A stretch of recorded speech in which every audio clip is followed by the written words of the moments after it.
मैं गया जी की धरती से और विष्णु की नगरी से खान साहब आप लोगों के बीच में पोल खोल चैनल के साथ हाजिर हूँ और तमाम हिंदू भाइयों को छठ पूजा की बहुत बहुत शुभकामनाएं। और उसी के साथ एक और हमारा पर्व बिहार में चल रहा है, जो लोकतंत्र का पर्व बिहार विधानसभा 2025।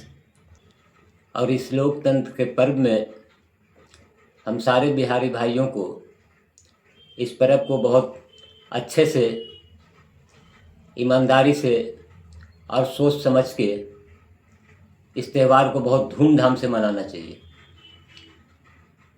क्योंकि ये हमारे आने वाले बच्चों का भविष्य तय करेगी। ये बिहार के आने वाले वक्त को तय करेगी।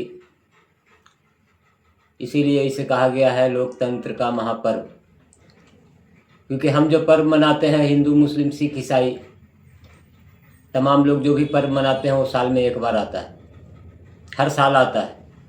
लेकिन ये पर्व हमें संविधान की रक्षा, देश को आगे बढ़ाने के लिए, और जिस स्टेट में भी ये चुनाव होता है उस स्टेट को आगे बढ़ाने के लिए ये त्यौहार मनाया जाता है। तो आइए 2025 बिहार चुनाव का अच्छे से हम लोग इसका गहन जांच, सोच समझ के साथ अपने मताधिकार का प्रयोग करें, यही मेरा मकसद है। तो अब मेरा कहना यही है कि आपने तो इंतज़ाम पूरा का पूरा कर लिया है कि नीतीश कुमार को साइड करना है। बिहार में अपनी जड़ें जमाने के लिए, अपनी पूर्ण बहुमत की सरकार बनाने के लिए आपने चुनाव आयोग से मिलकर बिहार के अंदर एसआईआर भी करवाया और बहुत से लीगल वोट को भी आपने कटवा दिया। और ये चुनाव आयोग, एसआईआर का मामला, एसआईआर चलते रहता है, लेकिन चुनाव आयोग कितना निष्पक्ष है उनको तो अपना जवाब देना पड़ेगा, क्योंकि जनता पूछेगी। तो मैं इसीलिए बिहार के जनता को बोलना चाहता हूँ कि वोट आपका अधिकार है, आपको संविधान में अधिकार दिया गया है वोट देने का। आप सही सोच समझकर अपने वोट का इस्तेमाल करें। 100, 200 और 500 के चक्कर में अपने वोट को बिकने न दें, किसी के बहकावे में आके अपने वोट को बिकने न दें। कुछ लोग जंगल राज अलप रहे हैं, कुछ लोग कह रहे हैं गुंडे के राज आ जाएगा, गुंडा के सरकार आ जाएगा। तो आज हमारा बिहार बहुत आगे जा चुका है। आज हर आदमी के पास अपना मोबाइल है, हर आदमी के पास टेक्नोलॉजी है, हर आदमी सब कुछ करना जानता है। इसलिए आप कभी जंगल राज आने वाला नहीं है। आपको जंगल राज देखना है तो आप देख सकते हैं जहां बीजेपी की पूर्ण सरकार है। आपने देखा मणिपुर में क्या हुआ, आपने देखा यूपी में क्या हो रहा है, आपने देखा असम में क्या हो रहा है, आपने देखा दिल्ली में अभी सरकार आते वहां क्या हो रहा है। तो ये किसी से छुपा हुआ नहीं है। और गोदी मीडिया ये सब चीज़ नहीं दिखाती है, क्योंकि आज भी जो अच्छे लोग हैं और जो समझदार लोग हैं, जो देश को आगे ले जाना चाहते हैं और जो सही देशभक्त हैं, वो गोदी मीडिया के चक्कर में नहीं पड़ते हैं। और आज लोग समाचार भी देखना छोड़ दिए। लेकिन जो गरीब लोग, जो थोड़ा कम पढ़े लिखे हैं, आज गोदी मीडिया की बात को सुनकर वही समझते हैं वही सच बोल रहा है, जो हकीकत में सच नहीं है। सच कुछ और होता है और दिखाया कुछ और जाता है। और जब बात सामने आती है तो एक जुमला बन जाता है। आज बिहार के अंदर ओवैसी साहब की भी पार्टी एआईएम खड़ी है, प्रशांत किशोर जी की भी पार्टी नई आई है। अच्छा है, लोकतंत्र में यह अधिकार है कि कोई भी चुनाव लड़ सकता है। लेकिन ये चुनाव हम लोगों को बंटने का नहीं है। हम लोगों को एकजुट रहने का है, क्योंकि बीजेपी का जो वोटर जो 20% या 10-12% मोदी जी के जो बीजेपी है वो भड़काते हैं, वो गरीब अनपढ़ जनता को घुमाते हैं, बरगलाते हैं। और जितने परसेंट भी बीजेपी के वोट है उससे हमको कोई ये नहीं है। वोट आपका अपना अधिकार है, वो चाहे आप बीजेपी को दें, कांग्रेस को दें, नीतीश को दें, चिराग को दें, किसको दें, क्या दें, वो आपका अपना मत है। मैं अपनी राय आप लोगों से बताऊंगा कि जो सही है वो करें, मानना ना मानना आपके हाथ में है। तो बहुत सी पार्टियां बिहार में खड़ी है। इस बार का सिचुएशन और कंडीशन ये है कि हमारे पास सिर्फ एक ऑप्शन है, महागठबंधन। फर्स्ट ऑप्शन महागठबंधन, सेकंड ऑप्शन नीतीश कुमार, और बाकी थर्ड ऑप्शन में बीजेपी, वो अपने आप में है। थर्ड ऑप्शन का एक्शन ये है कि हम फर्स्ट ऑप्शन में आ जाएं। सेकंड ऑप्शन वाले कुछ लोग भी जाके बीजेपी के गोद में बैठ गए हैं।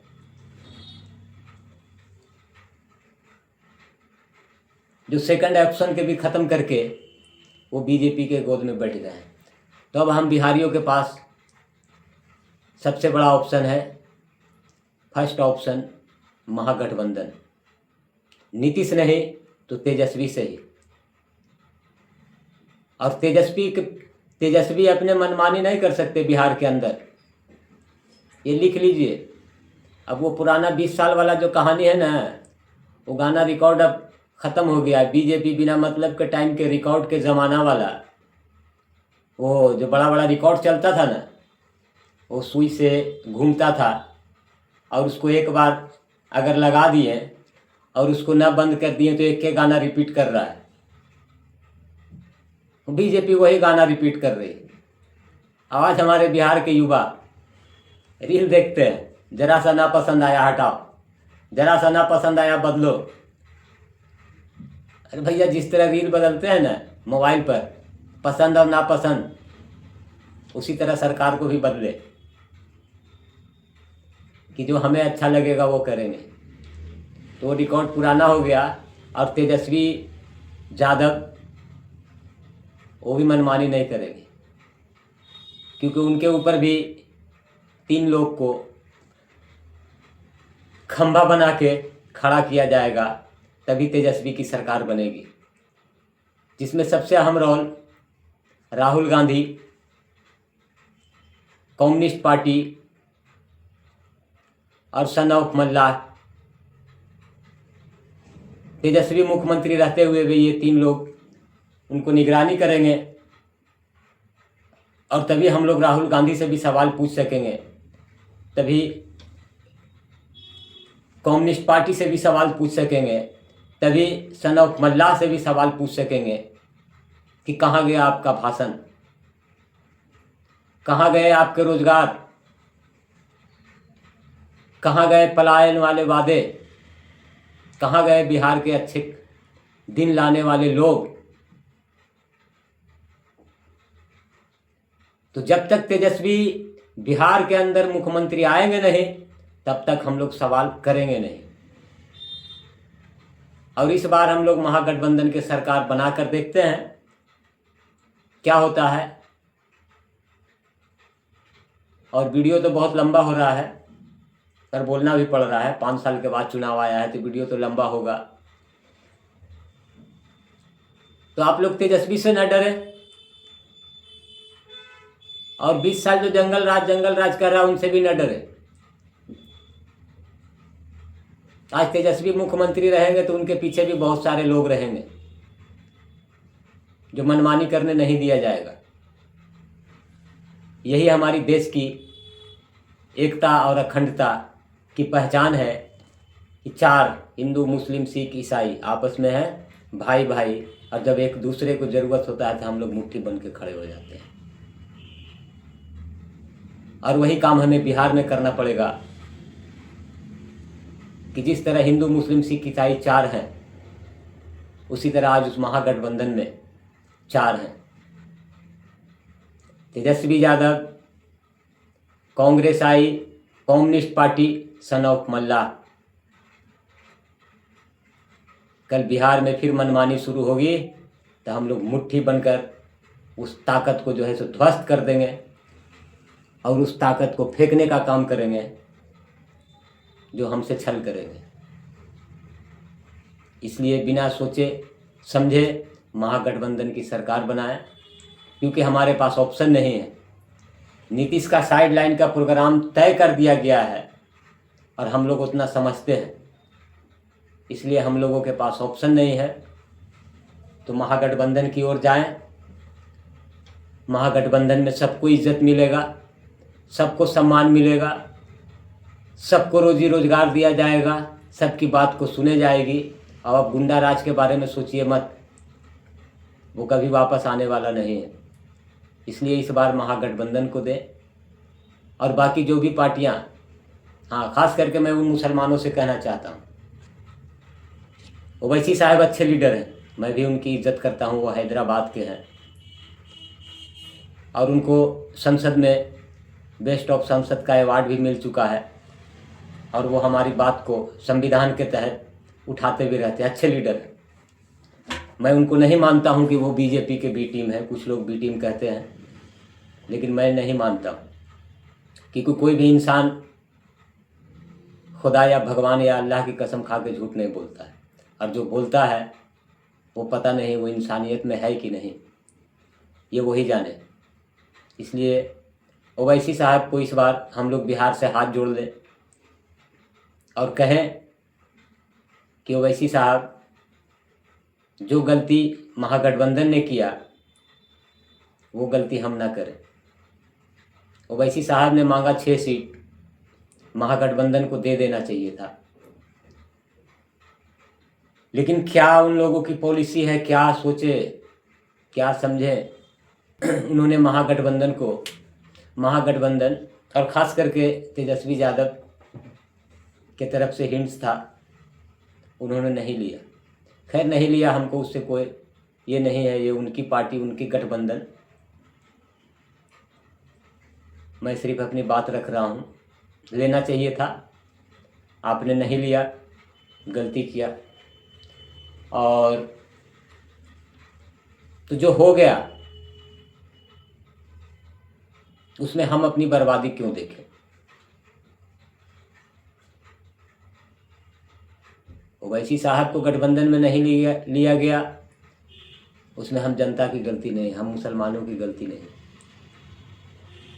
इसलिए इस बार 2025 में ओवैसी साहब को हाथ जोड़ ले और बोले कि फिर आपको कभी मौका देंगे, और जो उनके जीते हुए विधायक AIM के अध्यक्ष अनवारुल हक को जिताएं और 1 सीट उनके लिए कम से कम रखें, और बाकी किसी सीट पर ओवैसी साहब को हाथ जोड़ लें, क्योंकि ये चुनाव बीजेपी वर्सेस महागठबंधन, NDA वर्सेस महागठबंधन, 2 तरफ चल रहा है। बीजेपी यानी NDA और महागठबंधन, बाकी किसी पार्टी के लिए कोई जगह इस बार मुसलमानों के पास नहीं। अगला इलेक्शन आएगा, हम लोग उनके साथ हैं।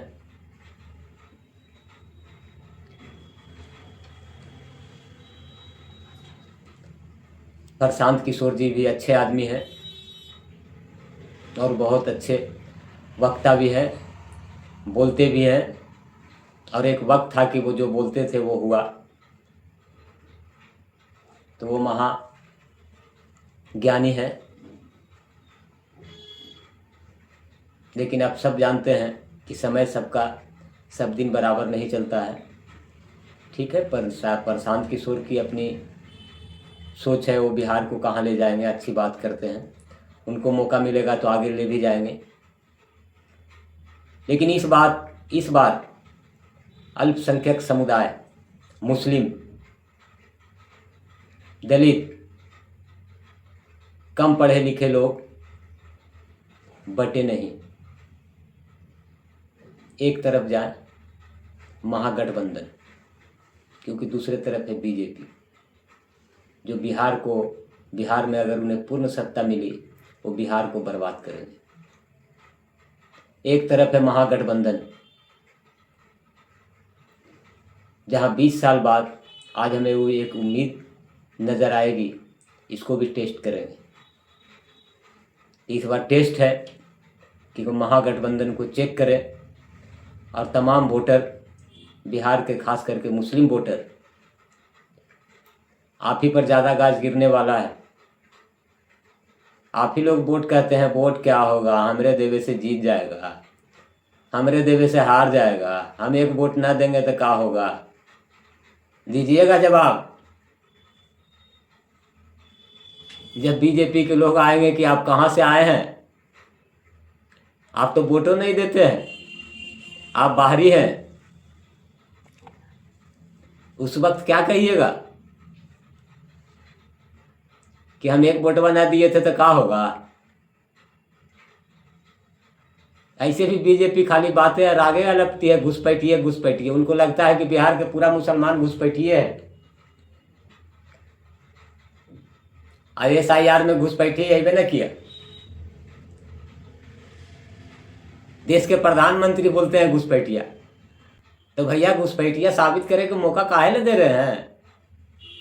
आपको संविधान अधिकार दिया है, हम हिंदुस्तान के नागरिक हैं, हम अपने डिस्ट्रिक्ट के वोटर हैं, हम अपने स्टेट के जनता हैं, तो संविधान जो अधिकार दिया है उसको तो कीजिए।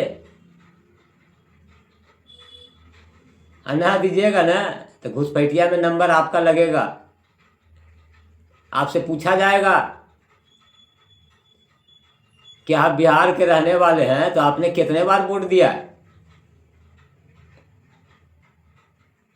तो आप कहिएगा हम वोट नहीं दिए। अब मैं यही कहना चाहूँगा कि 2025 का इलेक्शन एक आम बिहारी और ख़ास बिहारी, गरीब मजदूर से लेकर हर उन बड़े लोगों के लिए बहुत बड़ा चैलेंज है कि 2025, इसके पहले भी इलेक्शन हुआ लेकिन इतनी पार्टियां, इतने लोग नहीं थे, और आज पब्लिक खुद कंफ्यूज है कि हम करें तो करें क्या और जाएं तो जाएं किधर। एक तरफ जिस पर हमारी सरकार चलती थी नीतीश कुमार के ये में, आज उनको भी लोग साइडलाइन करने के चक्कर में पड़े हुए हैं।